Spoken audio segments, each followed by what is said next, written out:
हम लोग हमेशा डाइवर्सिफिकेशन की बात करते रहते हैं। जब भी फाइनेंशियल या फिर फाइनेंस के बारे में बात होती है तो सबसे पहले जो निकल के आता है वो वर्ड है डाइवर्सिफिकेशन।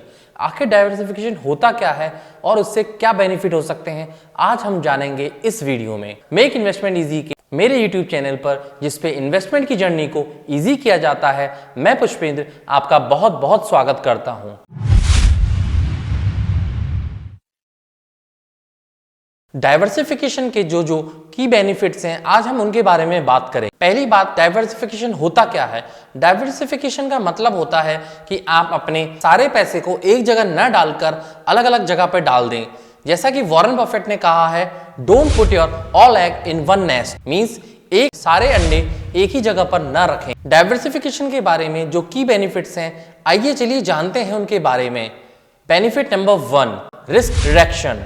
मींस जब हम अलग अलग तरह के एसेट में इन्वेस्ट करते हैं तो हमारा ऑटोमेटिकली रिस्क रिड्यूस हो जाता है। अगर हमारा एक इन्वेस्टमेंट पुअरली बिहेव करता है या फिर सही नहीं चलता है तो हमारे अदर इन्वेस्टमेंट अच्छे से चलेंगे, इसकी कोई गारंटी तो नहीं है। लेकिन ऐसा नहीं हो सकता कि सारे आपके एसेट जो भी आपने अलग अलग real estate, stock, bond, debt fund जो भी लिए हैं सारे ही ना चलें, ऐसा पॉसिबल नहीं है। डाइवर्सिफिकेशन का दूसरा की बेनिफिट है वोलेटिलिटी मिटिगेशन। मींस जब भी मार्केट में वोलेटिलिटी आती है तो आपको घबराने की जरूरत नहीं है, क्योंकि आपका सारा पैसा एक जगह पर नहीं लगा हुआ है।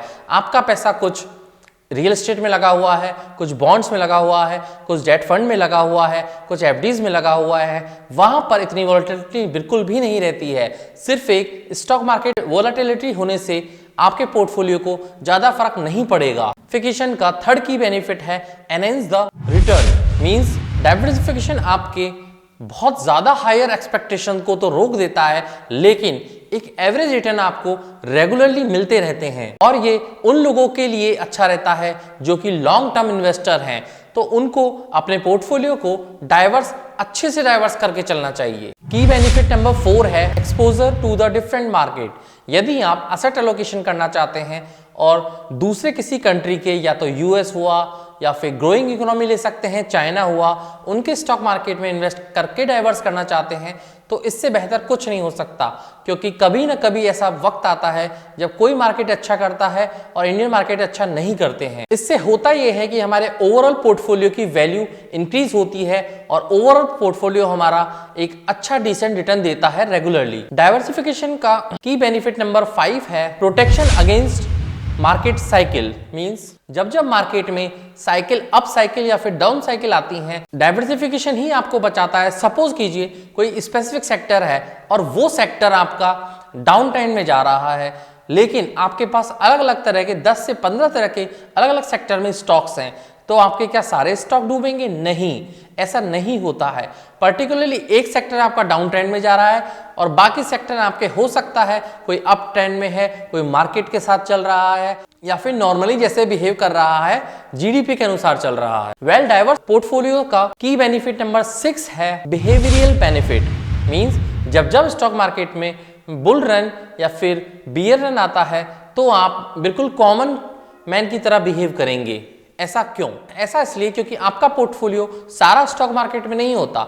मान लीजिए आपका 100 में से 20 रुपए स्टॉक मार्केट में लगा हुआ है, 20 में से आपका 40% अगर आपका पोर्टफोलियो गिर भी जाता है तो भी आपका 16 रुपए अभी भी बचा, और वो 16 रुपए आपको उतना हार्मफुल नहीं करेगा क्योंकि आपका पोर्टफोलियो 80 रुपीज अभी भी बचा हुआ है। तो यहां पर आप इंपल्सिव रिएक्शन या फिर इंपल्सिव डिसीजन लेने से बच जाते हैं। की बेनिफिट नंबर 7 है strategic asset allocation. Means diversification से ही आपको अलग अलग एसेट में एलोकेशन करने का मौका मिल पाता है। अदरवाइज अगर आप डाइवर्सिफाई नहीं करते हैं तो सिर्फ स्टॉक मार्केट में लगे रहते हैं और स्टॉक मार्केट में ही पैसा लगाते हैं, तो सपोज कीजिए आपका 1 करोड़ रुपए स्टॉक मार्केट में लगा हुआ है और आपको पैसे की जरूरत पड़ गई और कोविड जैसा फॉल आ जाता है, तो आपका पैसा 50% पे आ जाएगा, क्योंकि कोविड में मार्केट 50% तक गिर गए थे। अगर ऐसा हुआ तो आप जरूरत के टाइम पे भी उस पैसे को यूज नहीं कर पाएंगे जिस पैसे को आपने ग्रो किया है। की बेनिफिट नंबर 8 है inflation hedge. Certain asset class like real estate, commodities inflation के अगेंस्ट काम करते हैं और हम इन्फ्लेशन को भी इजीली हेज कर पाएंगे और ये आपकी purchasing power over the time increase करता है। Last but not the least, point number 9 है इंप्रूव कैपिटल प्रिजर्वेशन। डाइवर्सिफिकेशन की वजह से ही आपकी कैपिटल प्रिजर्व रहती है। सपोज कीजिए कभी मार्केट में अच्छा खासा फॉल आ जाता है और उसी वक्त आपका 50% पोर्टफोलियो इक्विटी में था और 50% पोर्टफोलियो डेट में था, तो आपके पास कितनी बड़ी अपॉर्चुनिटी आई होगी जब कोविड फॉल था और 50% पोर्टफोलियो आपका डेट में था। आपने डेट से निकालकर डायरेक्ट अपना पोर्टफोलियो को इक्विटी में ले लिया होगा, क्योंकि यहां आपको इतनी अच्छी अपॉर्चुनिटी मिली थी जो वंस इन ए सेंचुरी मिलती है। समराइज करके मैं बताना चाहूंगा कि डाइवर्सिफिकेशन की वजह से ही इन्वेस्टर मोर बैलेंस इन्वेस्टमेंट एक्सपीरियंस गेन कर पाते हैं और बेटर फाइनेंशियल कंडीशन में निकलकर बाहर आते हैं। आज हमने जाना तो डाइवर्सिफिकेशन कितना इंपॉर्टेंट है और डाइवर्सिफिकेशन किस किस एसेट क्लास में करना चाहिए।